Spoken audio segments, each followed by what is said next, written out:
everyone in this industry would probably be curious to know is, have there actually been documented cases of health issues, skin, lymph, etc., that could provably be traced back to tattoos? Yeah, that's a really good question. And the answer is a little bit murky. So I'm sure you and your audience know that there are definite documented issues of long-term allergic responses to tattooings. In particular, red inks are notorious for this. Um, the the the challenge, I think, is, so when people ask me, the way I answer this question is, obviously people are not getting tattoos and dropping dead, so there is some degree of safety. What we don't understand, though, is what we should be looking for. So there's been a couple of studies that have looked for incidences of skin cancer with people that are tattooed, and they haven't necessarily found an obvious correlation there. The problem, as I see it, is that because we don't understand, one, really understand how these inks are changing in the body, breaking down, I don't think we really know what we need to look for. And beyond that, I think there's an important distinction between somebody who has a tattoo on their back that's not visible or exposed to light versus somebody who may have sleeves and there's a lot more light exposure going on there. What we do know for sure is that the pigments can become mobile, right? There's documented cases of tattoo pigments ending up in lymph nodes that can cause issues. Say, for example, if you have to remove lymph nodes for breast cancer surgery, because of the darkening that happens in those nodes.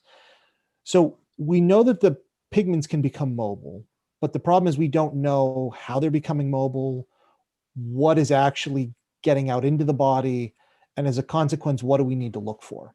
And so that's sort of where we see our role, is just trying to say, well, what should we be asking about? At least in some respects, right? Where should we be looking to understand if there's even a concern? And there may not be. I think from my perspective, we don't know well enough, though, whether or not there is something to some problem that we're unaware of. Right. Yeah, I guess one of the other things that I don't remember where I heard this, but from personal experience, I could back this up, is, one thing that will very much mobilize these pigments is getting laser treatments. Mm-hmm. And particularly the color pigments, they're probably going to undergo some, complex chemical changes under the laser.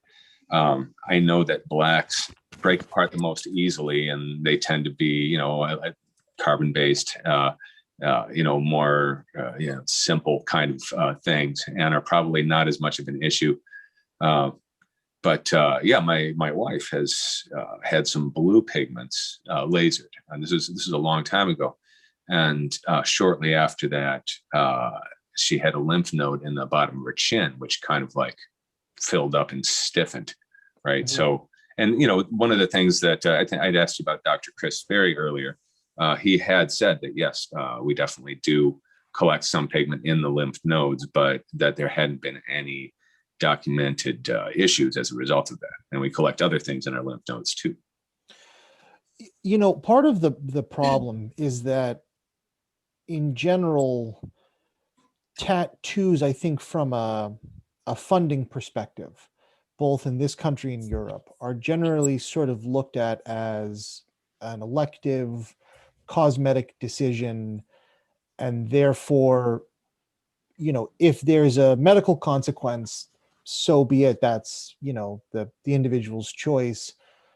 And so there's not a lot of eagerness to fund work that looks into these things, right? There's not a lot of money out there to fund sort of large scale studies to try to understand, again, what's going on and where there may or may not be a potential concern. And so, you know, it's something that, and again, as you know, not all, part of the other problem is not all tattoos are created equal, right? There's no standardization of inks.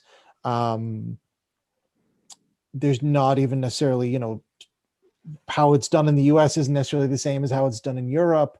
I mean, as you know, each individual artist there can be some variation in like the depth of the embedding. So there's all of these factors that are not easy to tease out. And at the same time, there's not a lot of effort being put into developing the kind of large scale studies that are really required to look at the different factors individually and spot things going on. Yeah. So there's, you know, a small community of us that are trying to ask some of these questions and at least provide some sense of, you know, what do we need to think about.